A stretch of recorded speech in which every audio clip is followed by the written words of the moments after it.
Thank you for listening to Depictions Media Radio.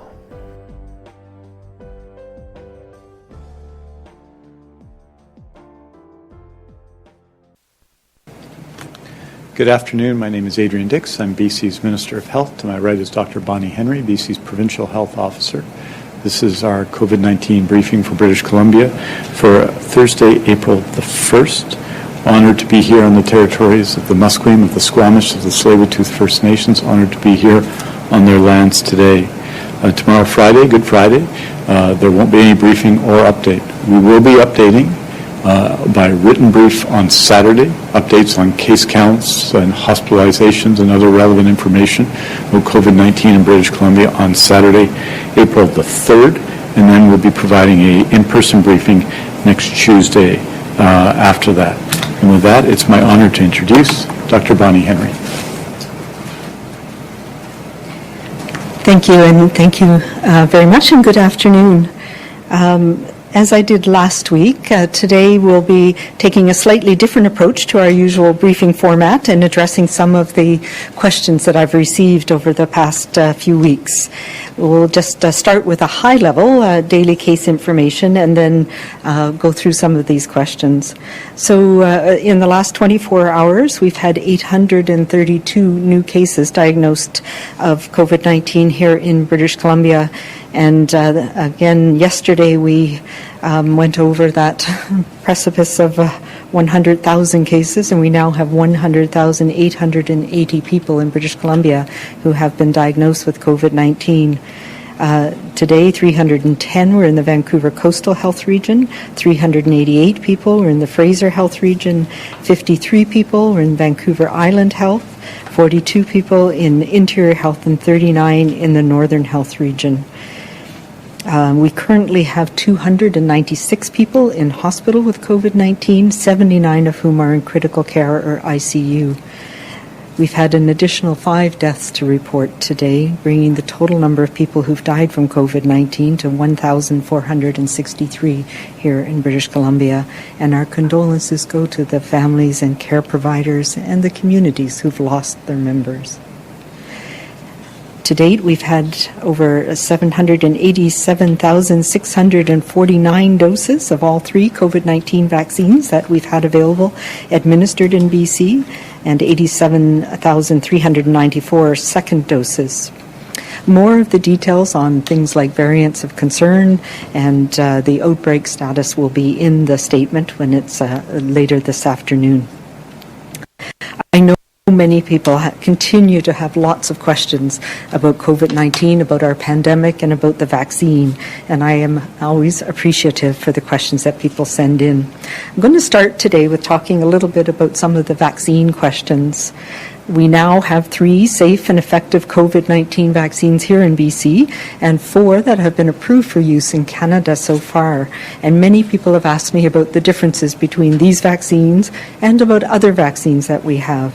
So as many people know, the first vaccines that were approved were produced by Pfizer, BioNTech, and Moderna.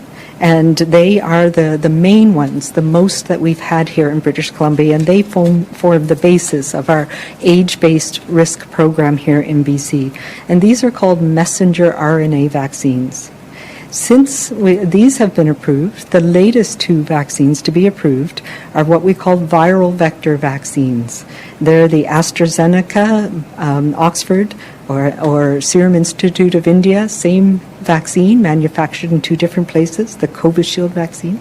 And the other one is the Janssen, which is the pharmaceutical arm of the Johnson & Johnson company. Both of these are similar vaccines. The Janssen one, however, is a single-dose vaccine. So all 3 of the others are 2 doses, which means you get 1 dose to prime your immune system, and then a booster dose at some time later to increase and lengthen the time that your immune system responds to the virus. One of the things that we are learning is in the clinical trials that were designed was a wonderful collaboration around the world to try and get these vaccines, and it is amazing that we have 4 effective and safe vaccines that were developed within a year of this virus even being identified. What we do know is that the clinical trials were done with as short a period of time in between doses as possible so that we could get as much information and get the vaccines out there as quickly as possible. So the first dose primes your immune system. The second dose leads to longer-lasting protection.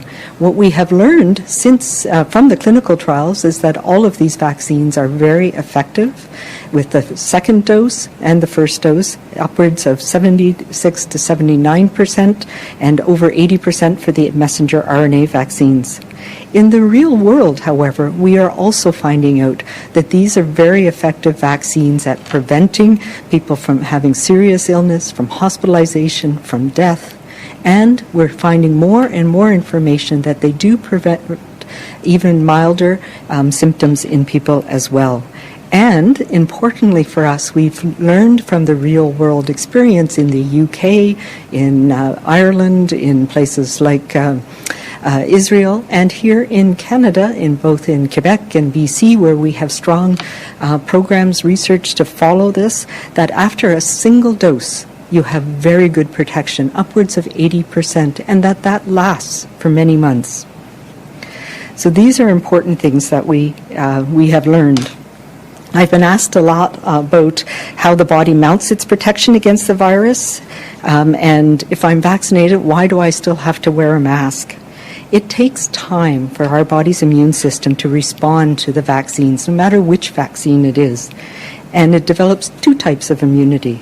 The first is one that we can measure in the blood, and this is called our antibodies. And we've seen a lot about antibodies recently because they're one of the markers that helps us understand if we have those protective mechanisms against the virus.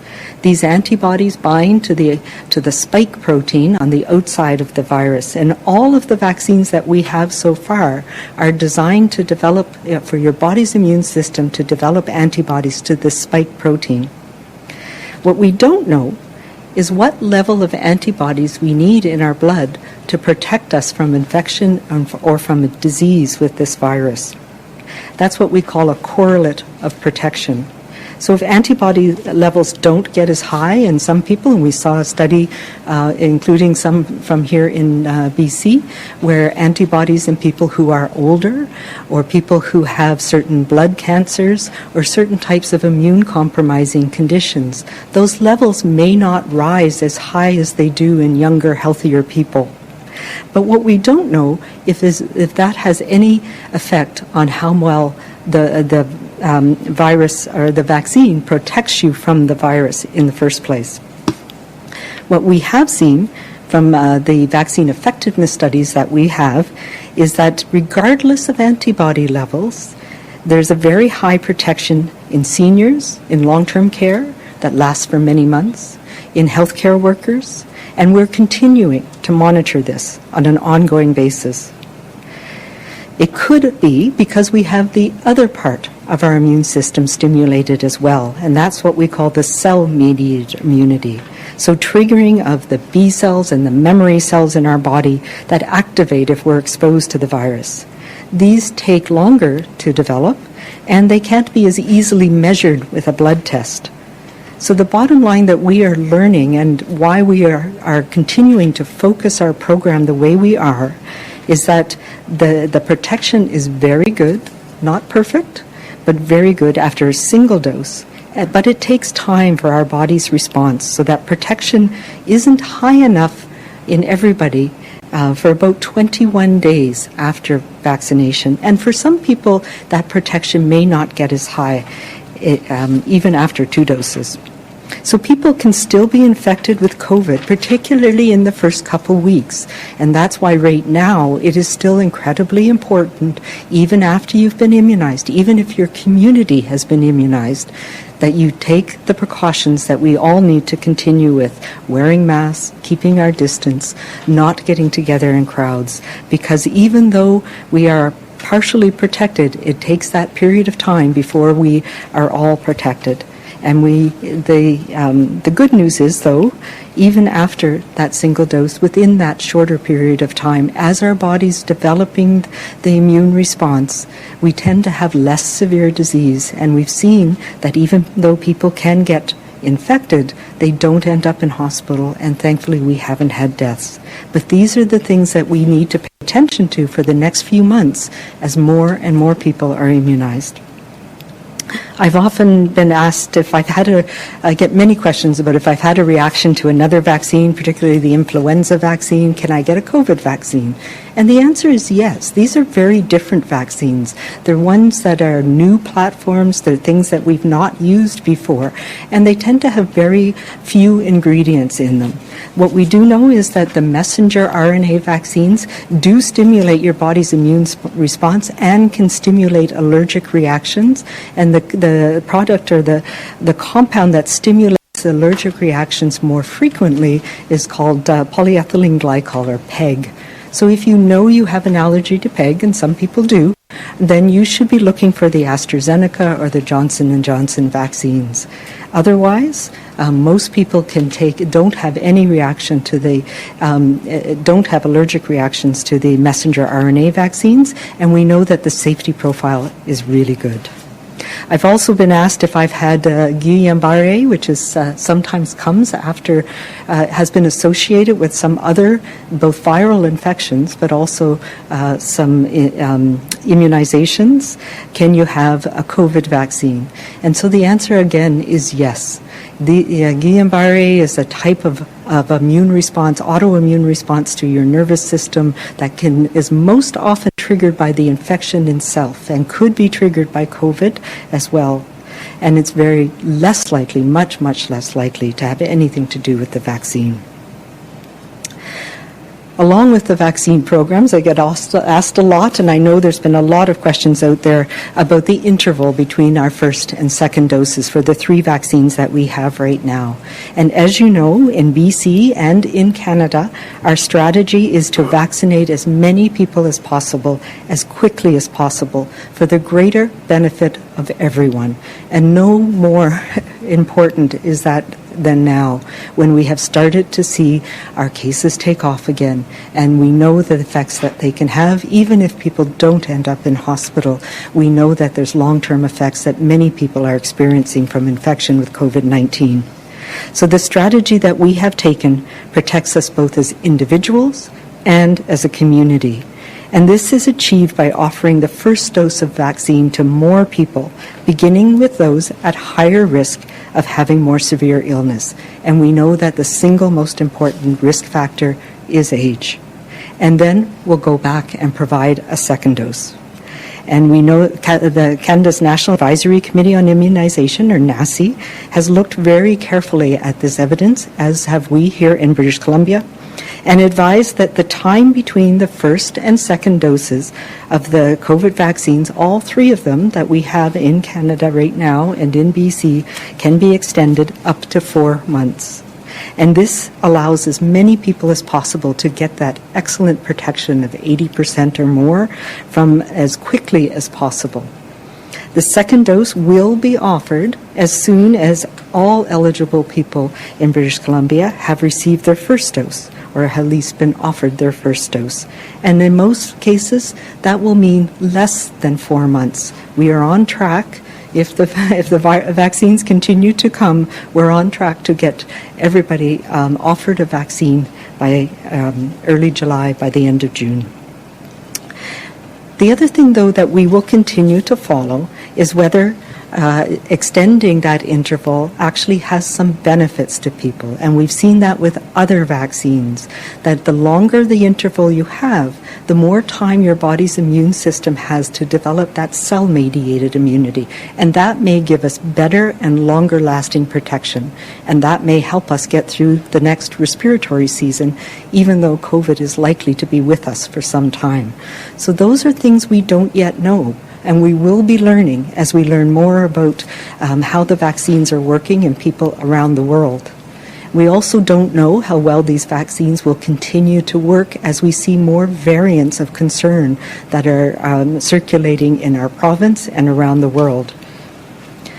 This approach also allows people to benefit from their own protection, as well as the protection that arises because others will be vaccinated. And that reduces the chance that any of us will spread the virus. And for some people, They don't develop as much antibody as we've heard about. Sometimes people with blood cancers, people who are older, may not have as good protection, even after 2 doses. So it is that much more important that the most of us in the community are immunized and protected, and that reduces all of our chances of being exposed to the virus in the first place.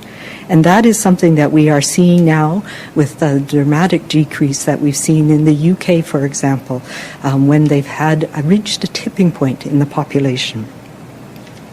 One of the other questions I receive a lot is about how come we're immunizing healthcare workers and we're immunizing people who are extremely vulnerable, clinically vulnerable. We're immunizing elderly people because we know that they are at risk. And how come we're not immunizing the family caregivers as well, whether that's somebody who's caring for a child who can't be immunized, or somebody who's caring for elderly parents? What we've learned is that these vaccines are very effective in protecting people directly, unlike many other vaccines. So we know it works well in elderly people, for example. So our priority is to get vaccine as it arrives into those people who are most at risk first, to protect you directly and then to protect all of us. We have immunized home care healthcare workers in long-term care and hospitals, etc., because they provide care to many vulnerable people. But when you're visiting an individual, your loved one or friend in a long-term care home, or providing care to one person in your home, you are only exposed to them. And that's why it's so important that we continue to protect ourselves directly by using the measures that we have in our community, and to take precautions until our age group comes up. It would not be possible to immunize every family member or parent of every vulnerable person with the vaccines that we have available right now. So we need to do this on a risk-based process, and we know that the most important risk right now is age. The good news is that we will have more vaccines arriving, especially in the next few weeks, and we will all be able to receive our important first dose by June.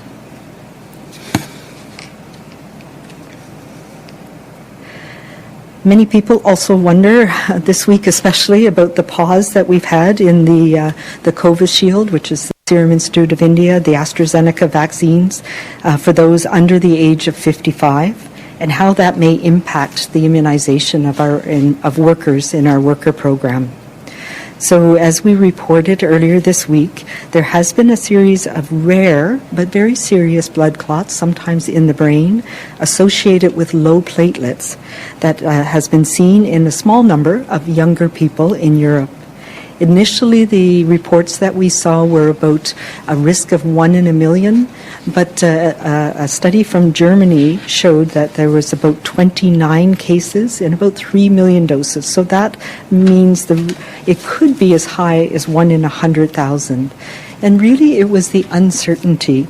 Health Canada, NACI, the Council of Chief Medical Officers of Health, which I participate in, looked at this issue in detail and decided we needed to have more information to determine what the risks and benefits were of this vaccine here in Canada. Very importantly, we have not seen any evidence of this here in Canada. There's been very low numbers around the world, several dozen only, but because it is the risk of a severe illness and death being tied to age, as we've talked about, anyone over 55 especially, with the rates of transmission that we're seeing here in BC, the AstraZeneca Covishield vaccine clearly has benefits to you as an individual and to our community to make sure that we can get as many people immunized as quickly as possible. And these benefits far outweigh any risk of these very rare blood events. For younger people, we know they don't usually get as ill, so we want to make sure that these clots, because they can be severe or even fatal, we want to make sure that we know what the risk benefit is for younger people. And we're able to do that in BC and in Canada because we have alternative vaccines. But let me be very clear, we do not expect to see any of these cases in Canada. There's still scientists in Europe, in the UK, who are looking at this in detail and trying to understand what it is. This is a safety signal that we picked up because we are looking very carefully. When you immunize millions of people with new vaccines, this is something we watch for, and it's important that we're able to take action when we see something to get more information before we proceed. So if you have received this vaccine, be reassured that it works very well. It's an effective vaccine, and we know it's safe. And if it's beyond 20 days, then you're beyond the risk factor period for these very rare events anyway. But there is a test and there is treatment. So if you have any concerns, there's much more information on the BC CDC website about what exactly we're talking about, what are the signs to look for, and what the concerns would be. But I'm very confident that we will get to the bottom of this, and this is still an important vaccine for our programs here in Canada and around the world. The other questions that I get about these vaccines, we know that these vaccines, this AstraZeneca, work best when the second dose is at 3 to 4 months. And so people ask, if I've received it already, when am I going to get my second dose, and will it be with the AstraZeneca vaccine? And the answer is we're still working on that, and we have some time to figure that out, to make the best decision about dose 2. And this is something as well that we're collaborating around the world to best understand. The other thing that is happening right now in the UK, where this vaccine has been used in millions, tens of millions of people, is they are doing what we're calling a mix and match study. So they have Pfizer vaccine and the AstraZeneca vaccine that has been used widely across the UK, Scotland and other areas. And what they are doing is a study looking at taking the AstraZeneca first and then the Pfizer first and then the AZ, and what is the best dose interval. And we're going to have a lot more information about that and that study in the next couple of weeks, and that will help us give the best advice about what vaccine people should receive second, and it might be a messenger RNA vaccine, a Pfizer or Moderna vaccine, and when is the best interval for that. So we are responding, as I said, to a safety signal, and when we get more information, we will update our guidance. In the meantime, the vaccine is very effective and far, far better than getting sick with COVID-19. What this has meant, however, is that our worker program that was to start next week as we received more of the AstraZeneca vaccine will be put on pause for now. So the many workers and first responders who we were starting to get into that program, we're going to need to regroup, and we will come back early next week as soon as we have more information to determine how we're going to move forward with that program. One of the other questions that I've been getting a lot of in the last week is, how do we determine who is clinically extremely vulnerable?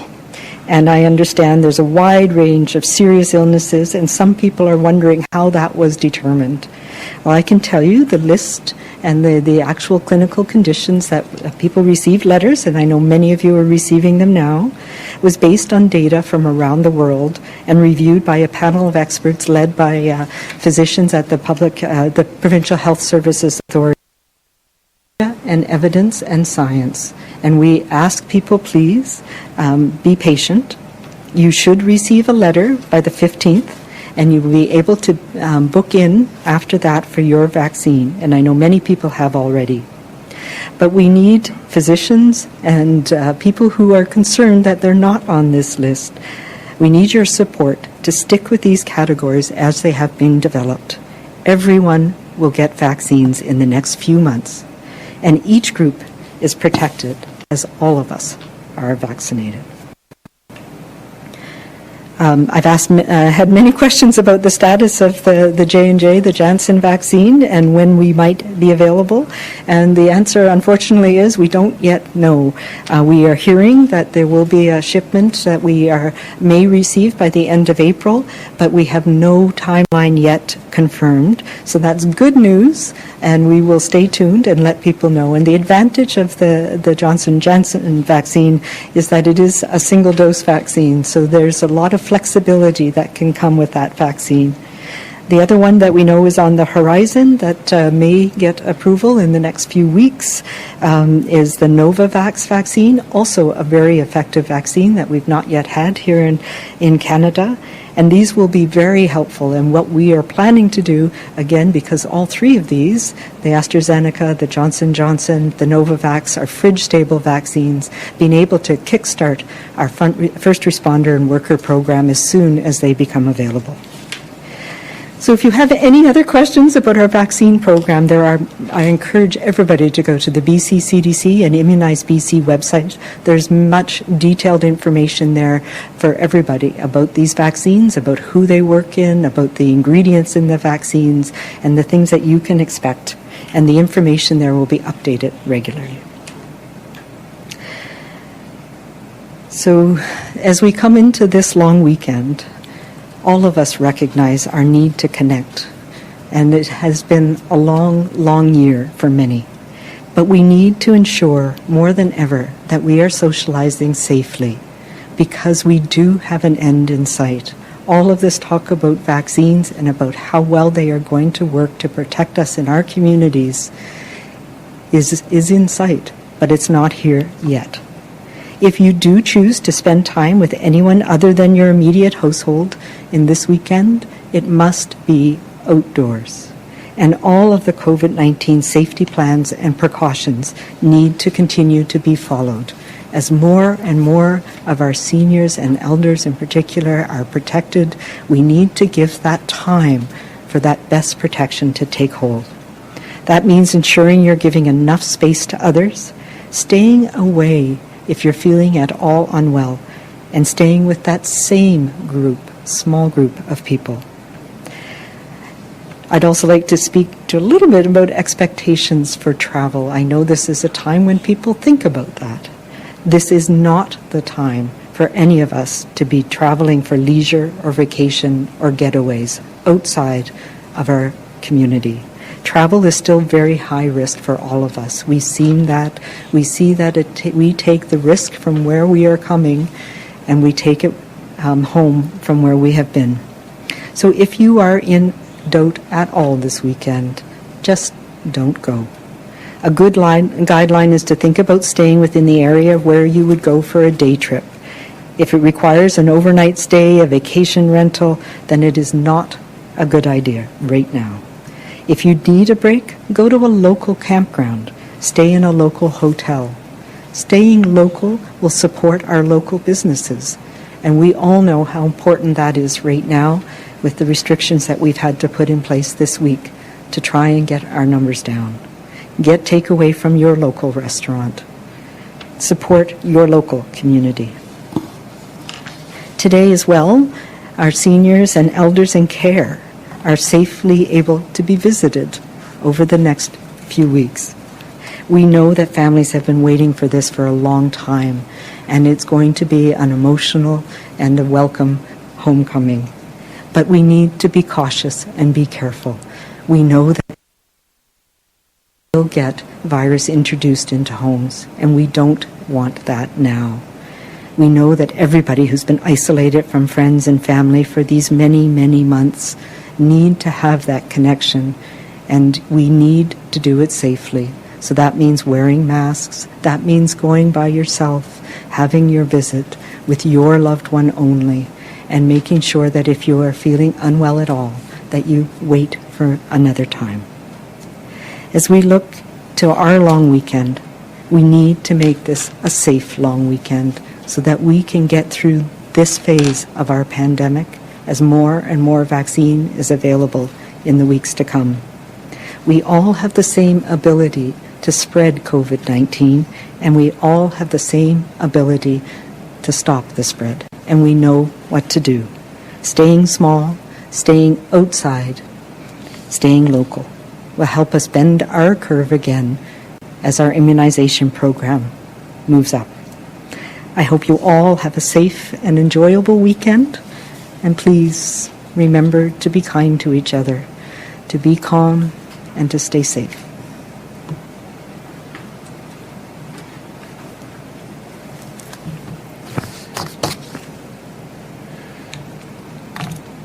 Thank you very much, Dr. Henry. I wanted to start by extending my condolences. Those are the premiers, those are the governments, those are people in BC, to the family, the friends, the caregivers of the 5 people who passed away from COVID-19 or related to COVID-19 in the last 24 hours, 1 in the Fraser Health Authority, 3 in the Northern Health Authority, and 1 lived in Vancouver Coastal Health.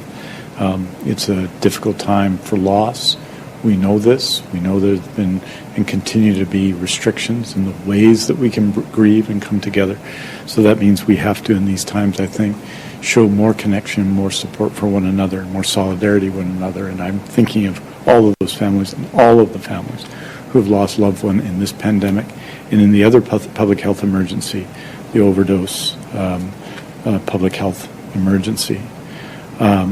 Dr. Henry's noted 296 people in hospital from COVID-19, 79 in critical care today. We continue, our healthcare workers throughout the hospital system continue to do extraordinary work under these circumstances. We continue to have lower capacity than we typically expect as we have made significant adjustments in our hospital system, but nonetheless, in areas of high COVID-19 transmission, areas such as Fraser Health, but also in Northern Health, we see real pressures in our hospital, and we want to, I think all of us want to support our healthcare workers in acute care as they work through all of the challenges that they're facing.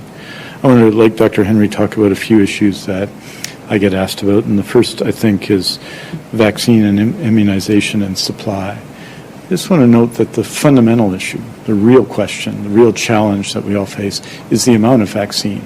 Today, happy to announce that 787,549 vaccinations have been taken place in BC.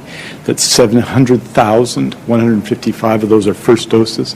That's 16.28%, or almost 1 in 6 of the population, and 87,394 are second doses. We announced at noon that those who are 72 and older, so a new age cohort, those born in 1949 or before, are now able to call in and book appointments.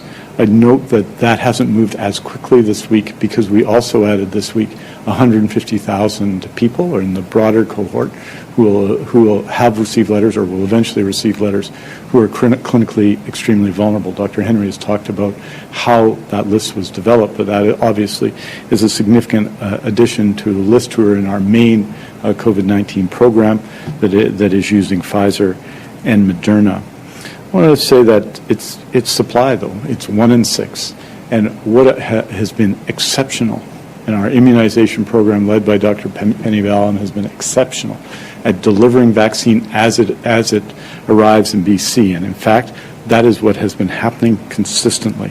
And you can see that with the more than 90% of residents, more than 90% of staff in long-term care, in assisted living, both residents and staff, in healthcare workers. The fact is that First Nations Health Authority announced this week that every First Nations community around BC has now had their immunization clinic against COVID-19. These are extraordinary achievements. To take that much vaccine under that much scrutiny and focus on the groups that have the highest vulnerability is exceptional. In the 90 and above category, 44,913 people have been immunized out of approximately 50,000 people over 90 in BC. In the 85 to 89 category, it's 62,430 have been immunized out of approximately 72,000. In the 80 to 84 category, that's 88,555 people, and we're making progress every day on that. In the 75 to 79 category, it's 79,808. In short, all of the priorities that were laid out in detail in January have been for priority, for vulnerability, for saving lives with vaccine in BC have been the priorities, and we are in fact ahead of schedule. I told you from this podium that we expected approximately 10% of people to be immunized by March 31st. That number, because of the decisions that have been taken by Dr. Henry and others with respect to dosage, is 16.28%, which is better than 10%, but still, again, limited by the supply of vaccine. I want people to also understand that there has been and there is some inconsistency in when we get vaccines. So the week of March 22nd to 27th, for example, We expected, and we're told that we'd receive 161,460 doses of Pfizer, and we received 161,460 doses of Pfizer. We were expecting 112,400 doses of Moderna that week. We received 34,000 doses of Moderna. We were expecting to receive the remaining 78,400 doses of Moderna from that shipment this week. And while we still expect it, and we expect all of that vaccine to arrive, that vaccine, 72,000 of it, is expected to arrive Saturday. If you look at next week, April 4th to 10th, we were expecting 138,060 doses of Pfizer and a further 111,900 doses of Moderna. But when that changes, or when delivery is delayed, is an extraordinary challenge. I think it's a real tribute to our teams that those changes have been dealt with seamlessly in a way that is obviously very challenging to deal with, but that I think our teams have done a very good job in doing. With respect to AstraZeneca, the changes as described by Dr. Henry and the safety signals changed our AstraZeneca campaign this week, as everybody knows. And so on Monday, that change and that with respect to people under 55 was announced. By Tuesday, we'd organized, working with the BC Pharmacy Association, work that had been ongoing on all these issues for some time, changed and put forward a strategy to ensure that the AstraZeneca that we had was used in full, and every dose will be used in full. And that meant that 18,000 doses have been distributed now to pharmacies across Metro Vancouver, and that is happening now. So that is good news. Learned on Monday, changed on Tuesday, people were immunized yesterday, which is impressive and a real tribute to the BC Pharmacy Association, our partners in this. We know that there are many more than 18,000 people involved in these categories. For example, just in Metro Vancouver alone, 198,561 people between the ages of 55 and 59, and 184,371 people between the ages of 60 and 64 just there, and many more, of course, around the province. But we wanted to make sure that all of our doses went out, and they have. The good news is that a further supply of AstraZeneca has virtually just arrived in BC.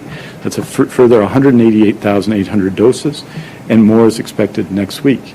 And over the next few days, Dr. Ballum and her team will be informing people of how that will be distributed. So, and we'll see a significant portion of that going in to our effort with the BC Pharmacy Association. I think all of that is good news. But that is the way I think our team has been working, focusing on those who need the most protection first and delivering vaccine very soon after it arrives in BC.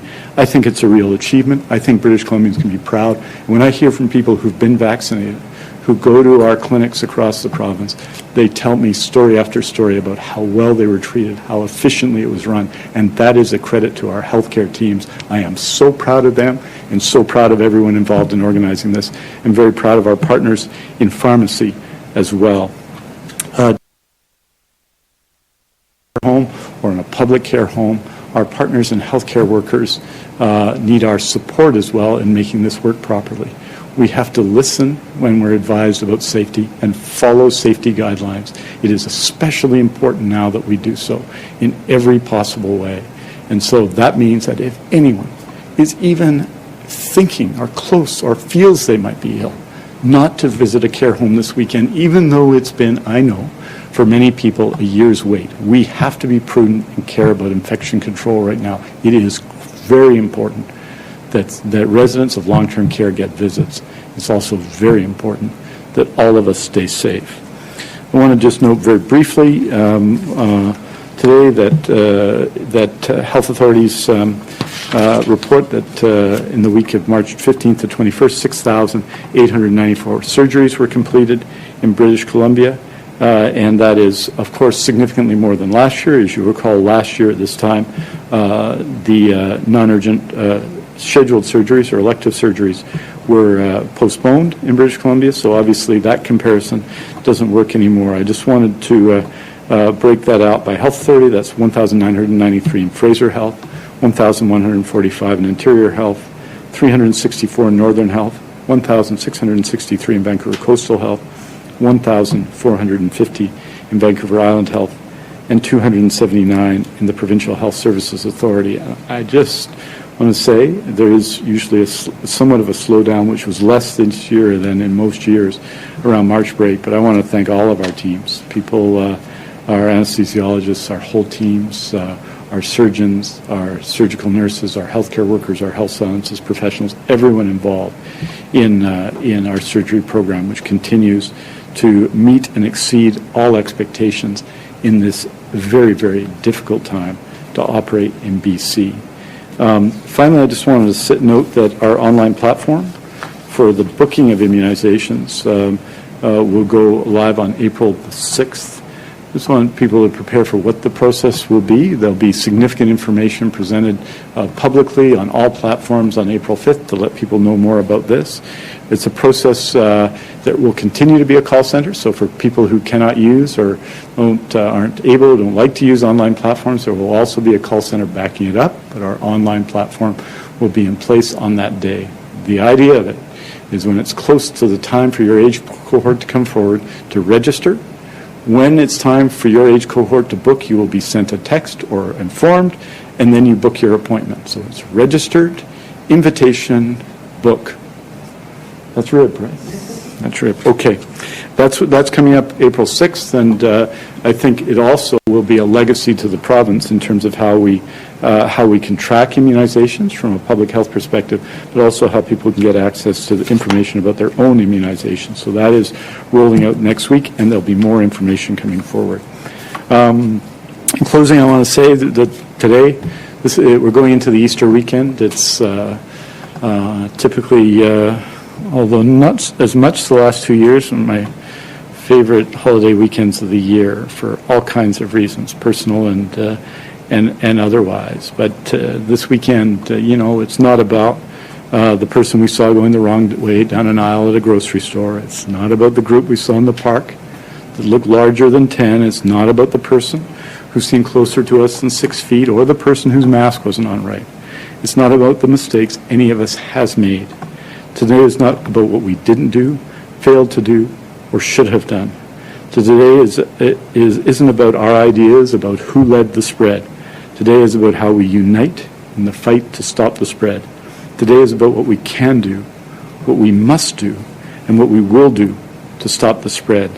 Today is about where we are, about who we are, and about where we need to be. Today, 16.3% of the 4.3 million eligible British Columbians have had their first dose of our available vaccine. That's encouraging, but it's nowhere near enough. So today is the day in our hearts, our words, and our actions, especially our actions, when we commit to the simple truth. It's us and the vaccines against COVID-19. Our focus right now must be tight on what we need to do today and tomorrow and right through this Easter weekend to stop the spread. Let's focus on the immediate work at hand, and let's keep moving forward together, because we're all better when we're working together. We know how to dig in, we know how to dig deep, and we can get ourselves out of a tight COVID hold. So let's bend a new curve, not the old rules. It's us and the vaccines against COVID-19. Our aim is clear, our purpose is defined. Unite in the fight to stop the spread. Let's get on with that this weekend. Aujourd'hui, nous annonçons 832 nouveaux cas qui ont testé positifs pour COVID-19 pour un total de 880 cas en Colombie-Britannique. Nous sommes attristés d'annoncer 5 nouveaux décès liés au COVID-19 pour un total de 1463 décès en Colombie-Britannique. Nous offrons nos condoléances à tous ceux qui ont perdu leurs proches pendant cette pandémie. Parmi l'ensemble des cas confirmés de COVID-19, 296 personnes sont actuellement hospitalisées, dont 79 en soins intensifs. Merci beaucoup. Thank you very much. We're happy to take your questions. As a reminder to reporters on the phone, please press *1 to enter the queue. You will be limited to one question and one follow-up. Please also remember to take your phone off mute. You will not be audible until your name is called. Our first question today is from Justine Hunter at the Globe and Mail. Please go ahead. Thanks, and I almost hesitate to ask another question about vaccines, but the Pharmacy Association lobbied hard to get board members involved in this distribution, and I'm wondering, Mr. Dix, did the province negotiate any kind of commitment that they would not offer preferential treatment to their own customers for this very in-demand vaccine?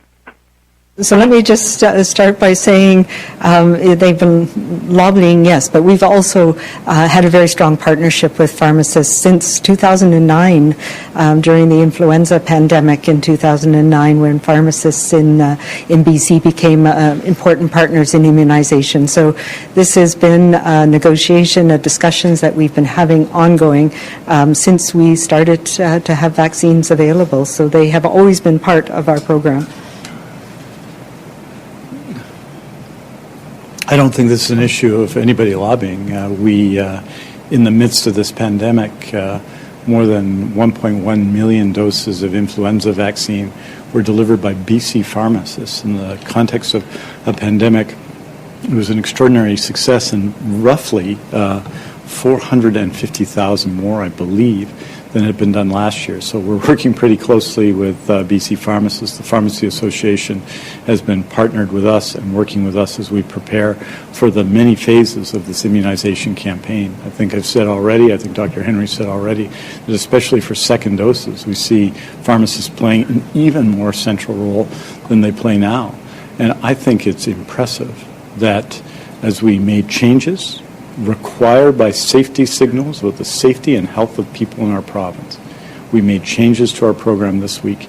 Pharmacists stepped up, and the BC Pharmacy Association stepped up and did this work. And what we have is a process of between 55 and 64 that people were able to book appointments. We know, Justine, that there are hundreds of thousands of people in this category, and initially we were distributing 18,000 doses of AstraZeneca. Why did we do that? Because we wanted to make sure that every drop of vaccine goes to people in BC before any expiry date. That's why we proceeded in the way we did. But that is the basis now as we expand out the number of pharmacies, and I think next week the number of communities involved. We're going to be able to have more and more success at delivering that. It's not what was planned. As Dr. Henry has said, we've made some changes this week because circumstances changed, because what we could do changed. We adapted, and the BC Pharmacy Association and pharmacists were part of that, and I think it's been very effective so far. So really the idea is to deliver between people 55 and 64 as we continue to go down and down and down in ages in our main age-based campaign, and this will assist that and obviously assist the speed of that campaign when the age-based campaign meets that in not too long a while. So pharmacists are doing a good job. They're delivering. They're going to be delivering, I think, in these days about 18,000 doses of AstraZeneca, and really you qualify in that vaccine program from being 55 to 64, and everyone who gets immunized will have to be in that age cohort. Justine, do you have a follow-up? I do.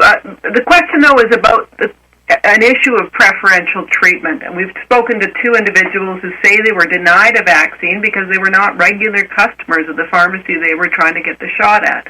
So my question is that acceptable, or do you think that it needs to be explicit that pharmacies are not going to favor their own customers with this vaccine? If you talk to the pharmacies, the issue here is supply.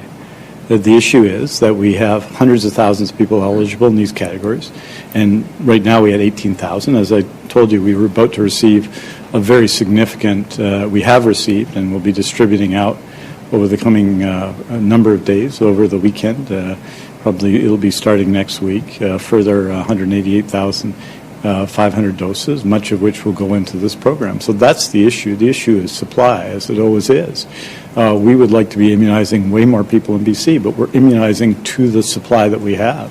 And again, this isn't a criticism of the Government of Canada. We don't have domestic capacity. Really, the countries that are well ahead of us in the percentage of immunization have the domestic capacity to produce vaccine. We don't have that in BC. And so we're limited by supply. And so it's inevitable when you have this much demand for vaccine, more demand for vaccine in an age cohort than you have vaccine available. There are some people who aren't going to be on that, but we're working closely with the Pharmacy Association and with pharmacists across BC. I think they're going to do a great job. I am so proud of the work pharmacists did in the influenza campaign. And the key point for everyone is everyone is going to get access to their first dose by the end of June. That's what we are seeing now, given the supplies we expect to be coming. Everyone is. But whether you're vaccinated or not vaccinated, it's critical right now to follow public health rules. I'll give you one example as to why. In Prince Rupert, we've immunized about 9,000, a little over 9,000, I think it's 9,008 people in the town of Prince Rupert in our campaign, in our effort there in the last week, our all-of community effort in Prince Rupert. In the last number of days, the last 4 days leading into today, I believe 67 people tested positive for COVID-19, partly because they would have had the transmission prior to their immunization, but also because, as Dr. Henry has explained now in some detail and did today, it takes some time for the vaccine to take full effect. So what that means is that everyone's going to get their chance before the end of June. And our determination, my direction, is to get vaccines into the hands of the most vulnerable first and to get it out as quickly as possible. And that's what we've been doing in BC. We're only limited by the amount of vaccine we have, and we're delighted every time any vaccine arrives in BC, as it did today. Our next question is from Richard Zussman, Global News. Please go ahead. Dr. Henry, we haven't seen the variant numbers in a few days. I'm going to assume the variants continue to climb. Why are we not doing anything specifically to address variant spread? I'm sure you've heard from other experts who say that we should be adjusting parts of our plan to note variant spread. I'm just curious why we're not, and is there anything specifically that can be done around the Easter long weekend when people may be more likely to gather indoors for supper or for a holiday gathering? So we did report on the variants, and it'll be in our statement today. But I can tell you over the last 2 days, because it's the whole genome sequencing is only run periodically during the week, and they missed a day. So we had 90 new cases identified as variants in the last 2 days. The 80 of them were B117, one more of the B1351, which is associated with South Africa, and 9 more of the P1, which is Brazil, which we've been watching very closely. Most of the P1 is one of the ones we're most concerned about, is in the Vancouver Coastal Health Region. And we have, of course, adjusted our approach to ensure that we're doing surveillance. So now we have over 90% of all of our positive cases are screened for variants of concern, and there's a delay. It takes a day to do the screening test. We screen for a specific marker, and then we do the whole genome sequencing to see which specific variant it is. So what we know about these variants of concern, we've talked about, they spread more easily in most cases, and in some cases they lead to more severe illness. We're also concerned that some of them seem to have a reduced response to some of the vaccines, although new data that's come out this week has shown that particularly the B117, all of the vaccines that we have in Canada work well, and same with the P1. It's the B1351 that is a little bit more concerning, but it still has good response. So what we also know is they may be more transmissible, but the very same things that we do to prevent the old viruses that we were seeing are the things that work for this as well. But what we know is that margin of error is that much less, that it can spread more easily. So we're seeing more contacts who become positive as well with some of these variant cases. And yes, we're doing additional testing. You saw that in some of the exposure events we had in schools, particularly in Surrey, around the B117. And thankfully, what we found was that there was not transmission in the schools for the most part. So that's good news. We are doing additional testing, but every single case in BC is followed up, whether it's a variant or not, and we often don't know until a couple of days later. So we are watching carefully around hospitalization rates and people who end up in ICU. I can tell you that especially we've been investigating, there was a large cluster in Vancouver Coastal. That is now contained, and there's been an increase in these P1 in Vancouver Coastal and Whistler, and some of that has spread to other parts of the province in very small numbers, but we are watching very carefully and following up people very carefully. But there's no focal super spreading event that's related to these. What we're finding is there's small chains of transmission in multiple areas that aren't linked. So it is community spread, and that's why it's so important that we take the actions that we did in and around Whistler to try and reduce those opportunities for spread. And we are supporting people to self-isolate if they're in group accommodations, for example, to isolate safely. We have places to support people to do that. So the same measures that we take that for COVID all along work for the variants. We just have to do them more carefully, and that's more important than ever this weekend. Maybe the active case numbers as Oh, well. yeah, the active case numbers are actually down a little bit. This will all be in the statement, but they're down to 192, and we have 35 people who are currently in hospital with one of the variants. I've mentioned this before, but we do follow the demographics, and what we're seeing is it is mostly a younger age group between 19 and 50 overall. And for the P1 that we're seeing, not surprisingly, given where we're seeing it, mostly 19 to 39-year age group. Richard, do you have a follow-up? I do. I've heard a lot from a group of people across the province from age 65 to 71 who quickly saw people slightly older for them get chances to reserve vaccinations. They have now seen some younger than them in Metro Vancouver not be able to receive AstraZeneca.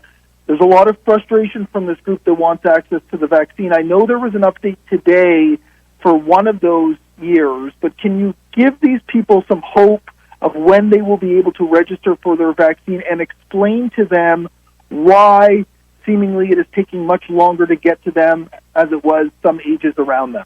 Yeah, you know, and there's two different things that are going on there. One, as we've moved down the age groups, it has been very closely tied to amount of vaccine that we've received.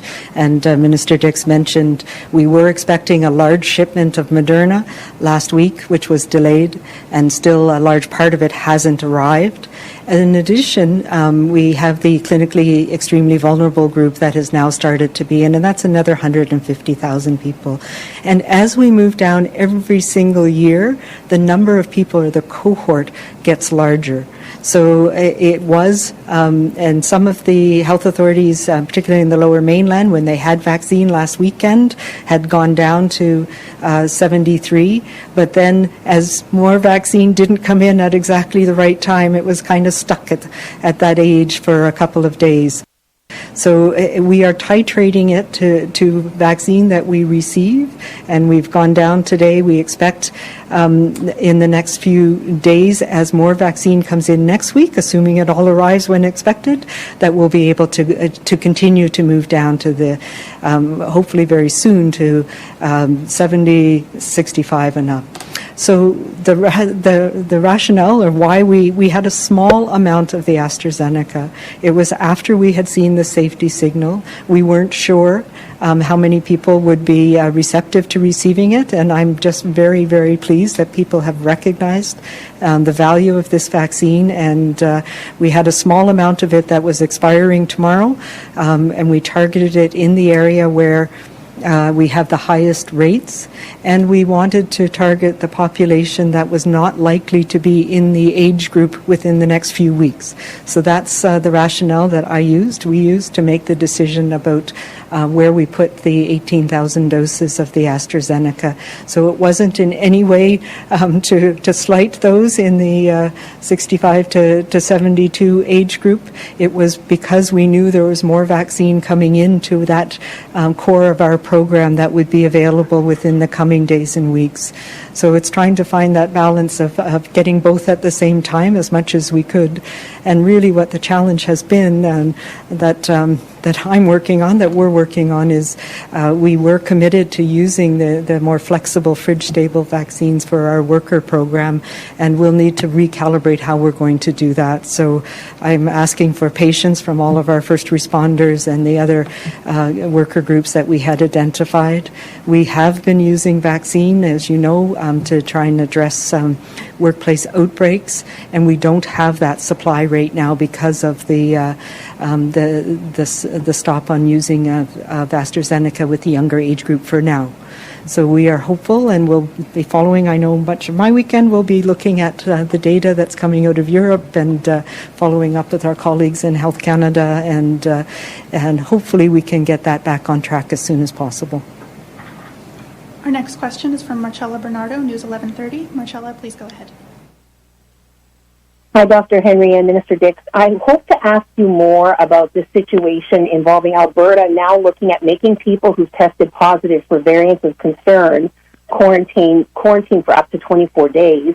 What efforts are being made here in BC to ensure those who are supposed to be quarantining for at least 14 days are actually isolating themselves and others in their homes? So that is, there's a bit of a nuance to that, Marcella. So it is if you are in a close contact with somebody who is positive with one of the variants, because it's more transmissible, and we're seeing transmission in households.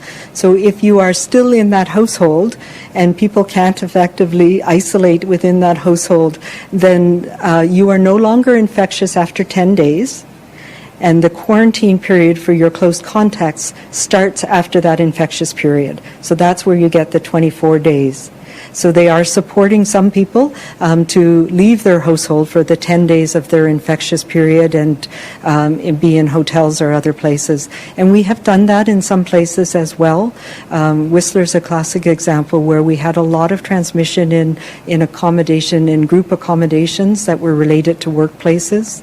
We were able to go in and do some immunization there as well, but it's very challenging to find places for people to safely isolate. And for some families, that's not acceptable to them, so they would prefer to be together at home for that whole period of time. So it's a combination. We've been doing that in many areas of the province. The clusters in the community in Big White and some parts of the downtown east side where we're able to effectively separate people. Right now we do case management and contact tracing and do work with families and have also do asymptomatic testing of people, particularly focused on people with these more transmissible variants. So it is a strategy that is it's more of a localized decision with the local contact tracing team on an individual basis. Marcella, do you have a follow-up? I do. I forgot to ask you how many people are isolating now, but if you could add that in. And the other question I have was that you mentioned during your earlier comments about people now having to wait. Could you specify, is that first responders, teachers, like are they essential service workers that may now have to wait a little bit longer to get a specific clinic done for them? Yeah, so all of I didn't go through all the details today. I'm trying to, do these questions things on Thursdays so that we have a little bit more time to get into some depth. But it will be in the statement. We have about currently active. There's a comma in the wrong spot. I almost had a fit here. It said 75,000. I think it's 7,571. So that is up considerably right now. But in terms of the active cases that are variants, it's down to 192. And there's now about 11,600 people who are self-isolating right now. And yes, our intent was always, the main part of our program was the age-based program with Pfizer and Moderna. And we have this parallel stream that we started with first responders, with workplaces, that was dependent on our fridge-stable vaccine that we were doing in communities with pharmacies and pharmacists assisting at workplaces and work sites. So that is on pause now because most of the workers are younger than 55. So we are recalibrating. We're going to be following, as I mentioned, what's happening with around the world with the data around this vaccine. And I am confident that we will be able to get back to that program soon. But we need to make sure that we are all comfortable with the safety and with who the best population to use it. So that's why it's so important that looks like we might be getting some Johnson & Johnson vaccine. That will allow us to take that program going again, or Novavax if it comes in the next few weeks as well. So it is a pause on that program for now until we get more information about how we can best do that and move it forward again. Our next question is from Binder Sajan, CTV. Please go ahead. Hi there. Minister Dix, I want to ask you, because I know you defended the Premier's comments earlier this week when you made them to people in their 20s and 30s. There appears to be another group of people who continue to travel despite the recommendation not to. CTV found some at the ferry terminal today who knew the rules, who heard the message, and traveled anyway. I'm just wondering why you think maybe the message isn't getting through, and what would you say to them? I'm going to say something first, too, which I've said all along, that we know that the people who have had the biggest challenges to overcome over this past year and over a year now, and who have had, in many ways, the least influence on events have been young people, and whether it's people who are graduating from high school, and I know there are youth in my life who've been through this, and not having those important celebrations of passage, whether it's young people whose job prospects have been damaged because this virus transmits and has affected the food and beverage sector and the hospitality and the tourism sector. So I have a lot of empathy for young people, and I know it's a very challenging year, and we as a community and society have an obligation to make it up to young people.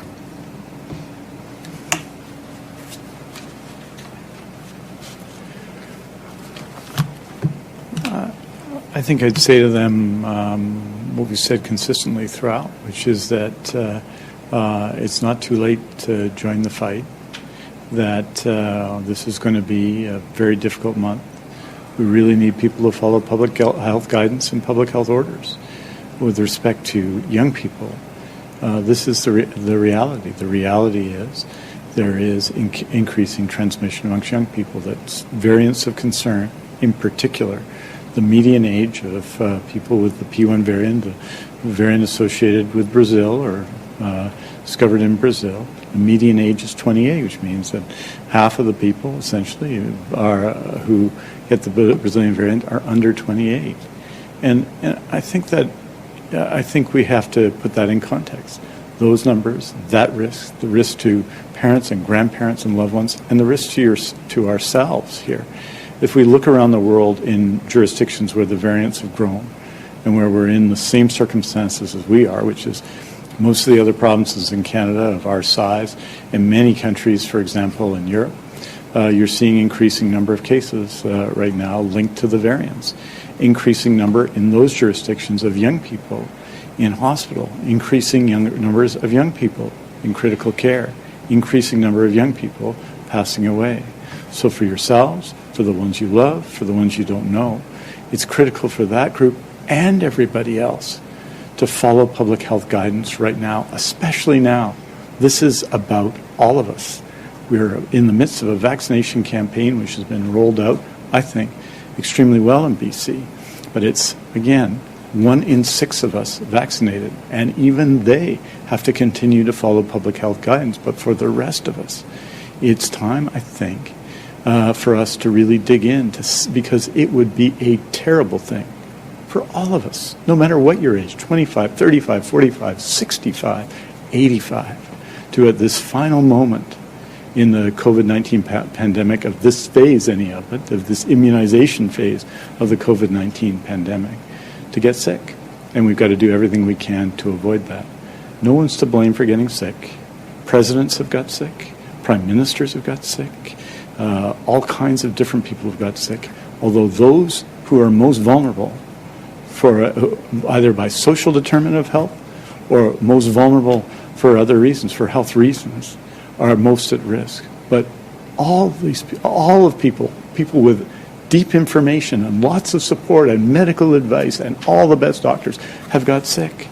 We don't blame people for getting sick, but we do have to come together now. Us and the vaccines against COVID-19, that's what I would say to people. It's time for us to come together and listen to public health guidance and follow those orders, especially for this period that we're in now, this period between now, really, and the end of June, as we're providing everyone their first dose of vaccine. Binder, do you have a follow-up? I wanted to ask about the variants. There's a relatively low number, I guess, a lower number in the last couple of days, and just wondering, what is the takeaway? Is that good news? Is it a blip? And also, with the positivity rate in BC growing and being quite high in some parts, is it time to expand testing? I'm not sure where we would expand testing, and we do have quite a lot of testing being done. We have asymptomatic testing being done where it's appropriate. Part of the reason that we're seeing higher percent positives in places like the North, for example, is because we are testing the people who are most at risk, and so that's appropriate. The fact that we've seen a lower number of variants in the last couple of days, even though our surveillance has ramped up, it's too soon to tell. We've certainly seen small numbers in different parts of the province, and we're focusing on those, trying not to let them take off. But I think there is an inevitability. There's a replacement, at least, of variants, particularly the B117, and it is replacing the virus that we used to see because it has an ecological, I'm trying to think of the name of it and what I'm trying to say, but it's on the end of my tip of my brain, but because it's got a survival edge. So we see this all the time, where it's able to, survival of the fittest, it's able to take over. So we are, of course, paying attention to it and monitoring very carefully, but we'll see. Most important is to reduce transmission, and we reduce transmission, we reduce all of the virus that's circulating in our community. We have time for one more question. For everyone listening, Dr. Henry and Minister Dix will release a statement this afternoon with the latest information on cases, hospitalizations, and outbreaks, which you can find at news.gov.bc.ca. Our last question today is from Tanya Fletcher at CBC. I was just going to say it's competitive advantage. That's what I was trying to think of. So 17 has a competitive advantage and has been moving out the other viruses that we've been seeing. So sorry about that. Go ahead. Oh, hello. I just wanted to ask about variants as well, and I know that you've said in the past that more young people are being hospitalized. We know that, and you also mentioned today that more young people are having cases with the variants. But Alberta's provincial health officer just said they're seeing more young people hospitalized due to variants. So, is there updated data around the correlation between variants and young people needing critical care in BC? Are there any new commonalities emerging here about which demographics they're hitting and why, and which settings they're spreading in? I mean, you mentioned community spread, but do you have specifics? Yeah, so I did present that data on Monday about so what we're not seeing an increase proportion of younger people who are hospitalized. So it's about the same as what we're seeing for all of the other, any virus, about 5%. If anything, it's a little less of people who have a variant case who are hospitalized. But because we are seeing an increase cases in younger people, the numbers of younger people in hospital have gone up. And that means that the numbers, younger people are thankfully more likely to survive. So we know the length of stay is longer, and they more often are needing ICU care. So the percentage of younger people who are in ICU has gone up. It was about 19% of all ages, so still 5% of people are hospitalized, 19% of all ages need ICU care. People with variants, that's up to about a third. So we are seeing, but the numbers are still relatively small. I think that we're up to about 60 people now. So it does make a difference. We're looking at that in some detail, but where we're seeing transmission, again, is the same settings that we're seeing it, and why we took some of the measures that we did this week. What we see is transmission in social networks, so where people are having social gatherings together, and many of the same people are working in the restaurant hospitality industry, living in group accommodations, living in crowded homes with others. And we're seeing spread in all of those environments. And particularly, we know that these variants and the virus that we're seeing is spreading more quickly indoors. So our margin of error for having people together, not wearing masks, indoors, with poor ventilation, talking, laughing. You've seen some of that on some of the video from certain places this week. Those are situations that are very risky right now. So that's why we've been focusing on where we can do things safely, and that is outside. Keeping our distance outside, having those social interactions in ways that are safe right now, particularly if you're going to be around your elders and seniors, and make sure that we can do that safely so that we can all get through this and be protected. Tanya, do you have a follow-up? Yes, and if we could get an answer in French from Minister Dix as well, that would be appreciated. Thank you. We've seen some staggering case numbers in the days since the circuit breaker was announced on Monday. Can you tell us what British Columbians should be expecting in the coming weeks, as in how will we know if the circuit breaker is working and when? Give us the measuring sticks we should hope for. So one thing that is still the same is that the incubation period is about 14 days, and the most transmission that we see after exposure is about day 5 to day 7. So we are now in the place where there's a large number of people who have been exposed. We talked about it's about over 11,000 people right now who are close contacts, and this is what I'm hearing from my colleagues who are doing contact tracing and case management, that the numbers of contacts that individuals are having in risky contacts, so contacts where it can be transmitted, has been going up. And that is one of the reasons why we took the actions that we did. We were, as you know, sort of keeping our own with the actual infectious contacts staying fairly low. And that has increased in the past 10 days. And that's what we've seen, the spike. So we are not out of the woods by any means. There are 11,000 people who have been exposed. A proportion of those people each day for the next 2 weeks are going to develop illness. But the things we do today will prevent that next generation of cases. So we are likely to be in for a rough ride for the next few days.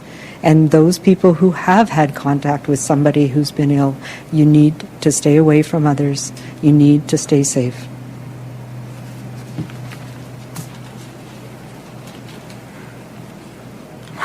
And just to say, Tanya, I think the presentation was last Thursday on the variants information. So it's on the BC CDC website and associated with the presentation on the day. But we can also provide it for people again.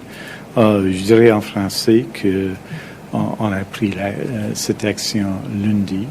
La transmission, nos rapports nos présentations d'aujourd'hui sont fondées sur les transmissions de la semaine prochaine et la semaine avant, bien entendu. Donc, ça va prendre des jours pour que ces mesures aient un effet sur les présentations qu'on fait, le nombre de tests positifs de COVID-19 qu'on voit dans ces présentations comme celle d'aujourd'hui. Donc, ça va prendre quelques semaines. C'est la raison pour laquelle le Dr. Henry a choisi 3 semaines jusqu'au 19 avril pour cette période de changement, de mesures pour réduire la transmission de COVID-19. Donc, c'est pas aujourd'hui. Aujourd'hui, c'est une réflexion de la semaine dernière et avant, mais ça va être à la fin de la semaine prochaine ou la semaine après qu'on va, j'espère, voir les effets de ce qu'on fait aujourd'hui et ce qu'on fait cette semaine. Ce qui est essentiel, c'est que tout le monde suive les conseils de la santé publique actuellement. C'est une période difficile, une période d'espoir à cause des vaccins, mais aussi une période difficile à cause de la transmission accélérée de COVID-19 actuellement. Donc, il faut que tout le monde maintenant suive les règles et les conseils de la santé publique. C'est essentiel. Happy Easter. I wish everyone a very, very good long weekend, and you'll be receiving a report, members of the media and of the public, about cases on Saturday. Thank you. That's all the time we have for today. Thank you, everyone, for joining. This show has been produced by Depictions Media. Please contact us at depictions.media for more information.